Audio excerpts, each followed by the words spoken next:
Hello and welcome to MacLearn 360.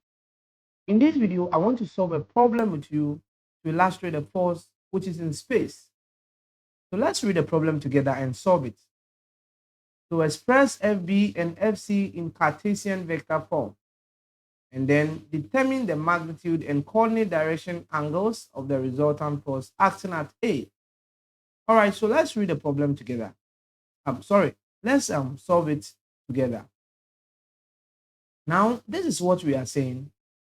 I have a force FB, which is 600 newtons. And then also I have a force FC, which is 450 newtons. And these two forces are actually in space.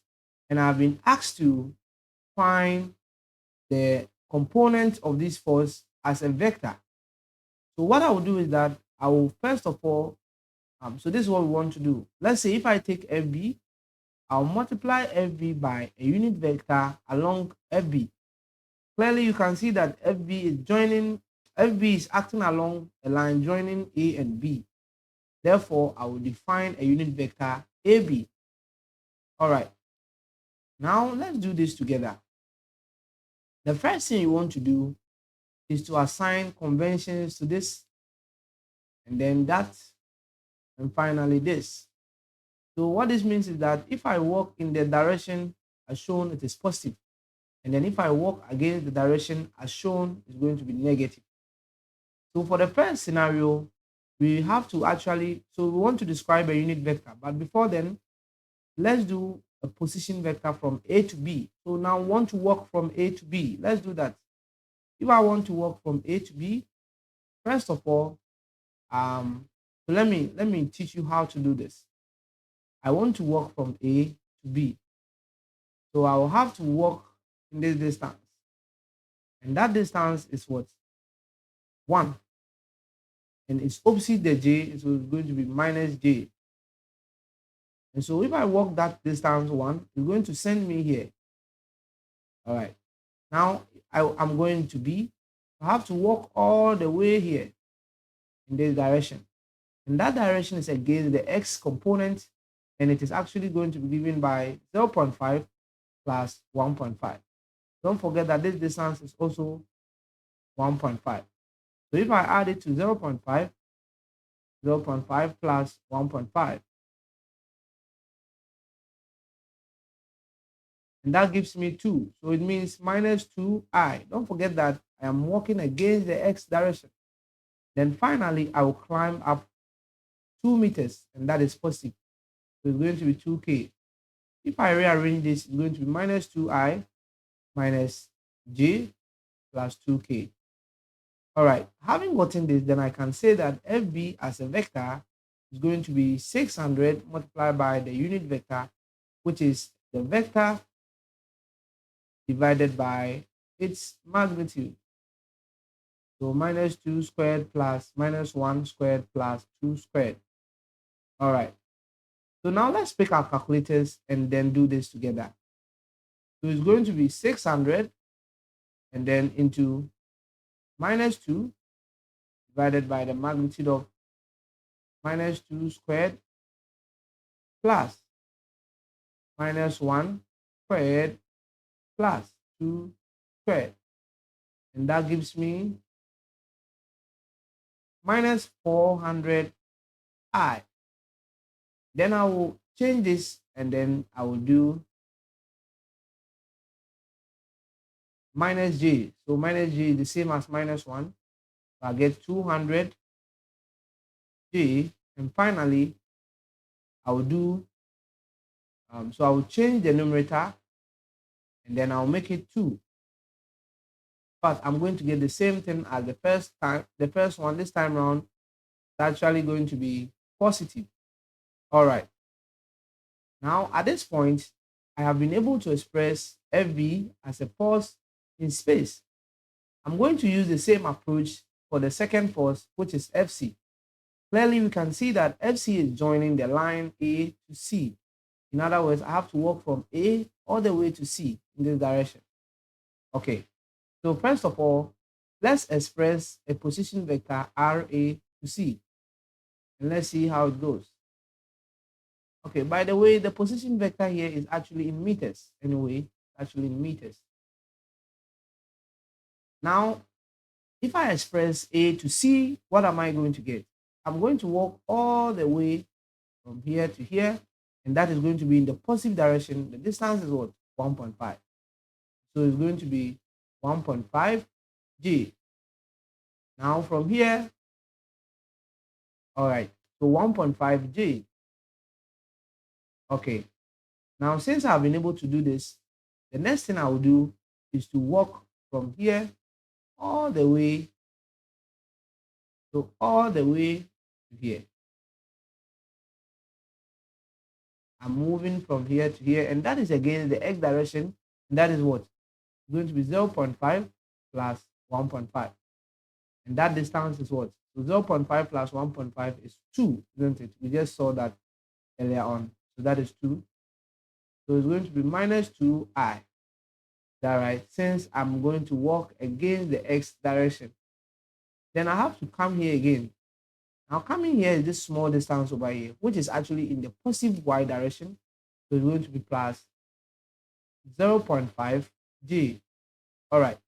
Now having done this, I can now confidently walk up towards my C. And walking up is 3.5 along the K. So plus 3.5 along the K. Rearranging this, I can see that this is actually minus 2. So minus 2I. And then I have 1.5 and then 0.5. So plus 2J. But let me do it so that some of our friends, I know some of my friends, everything they want to see why we had that. So that is it. And then plus 3.5K. And this is actually in meters. All right. So we are going to employ the same technique here. So I'm going to multiply this by FC. What is FC? FC from the problem is 450 newtons. Is that right? So I'm going to do 450 newtons, and I'm going to multiply this by the unit vector, which is minus 2I plus 2J plus 3.5K. And then I will divide the whole of this by minus 2 squared plus 2 squared plus 3.5 squared. In fact, that is the magnitude. That is the magnitude. So what is it then? So I'm going to do the same thing. I'm going to do the same thing. Let's pick our calculators and do this together. So 450, and I'll multiply by minus 2 divided by the square root of minus 2 squared plus 2 squared plus 3.5 squared. So what is that? Okay, so I'm going to do minus 200I. And then the J component is going to be the same because they are all 2. Just that the sign will change. So plus 200J. And then finally, I will maintain and then the denominator and change the numerator to 3.5. And then I'll be getting what? 350 along the K direction. So I've been able to express FB. And then, okay, so that is also in newtons. And then FC as a vector in the Cartesian form. All right, I think it's clear. Now, finally, you said determine the magnitude and coordinate direction angles of the resultant force. Let's try to find the resultant force. So the resultant force is going to be FB as a vector plus FC as a vector. So I'll take the x component here and add it to the x component here. And then, so what is it? So minus, so let's look at it. What is it? It's going to be minus 400 minus 200. What is that? Minus 600. Okay. Minus 600I. But minus 200 and plus 200 will give us 0. Oh, is that right? We don't need to calculate this. And then 350 and then 400. So 350 plus 400, that is 750. All right. Let me calculate it so that some of our friends will be happy. They will ask why we were getting all these values. That's why I want to show you everything into details so that you can convince yourself that whatever we are doing here is correct. Now, after getting this, if I want the resultant, the magnitude of the resultant is going to be square root of minus 600 squared plus 750 squared. And that is going to be the square root of minus 600 squared.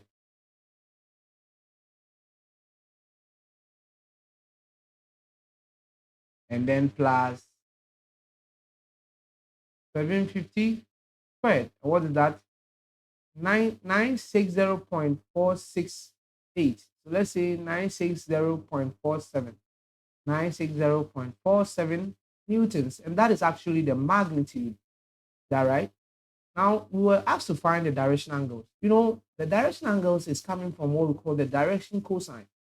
And the idea is that if I have a force in space, let's say the component of the force is some, okay, let me do this. This force is actually minus 600I plus 750K.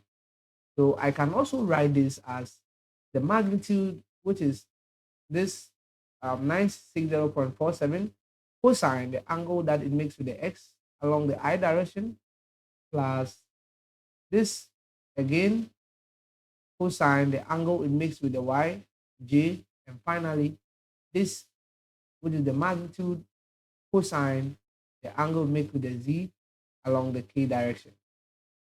Now, if I compare this equation and then this equation, I can also say that minus 600 is actually the same as 960.47 cosine theta x, so that I can say that my theta x is nothing but the cosine inverse of what?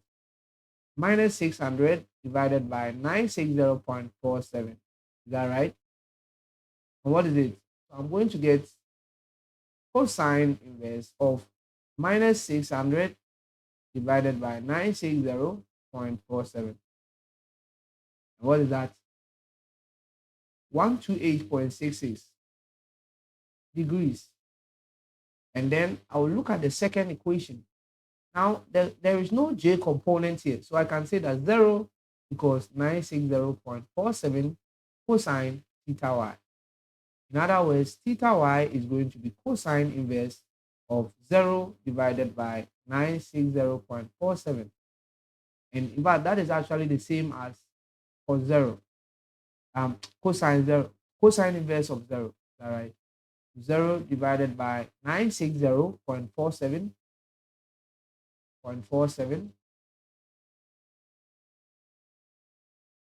Okay, what is that? 90. All right. So it means theta y is actually 90. Finally, I'll do, what is the y component? Oh, that is 750 newtons. Okay. So 750 will be equal to 960.47 cosine theta z. What is that? It means that theta z is going to be cosine inverse of 750 divided by 960.47. And what do I get? So I'm going to get cosine inverse. So cosine inverse of 750 divided by 960.47. What's that?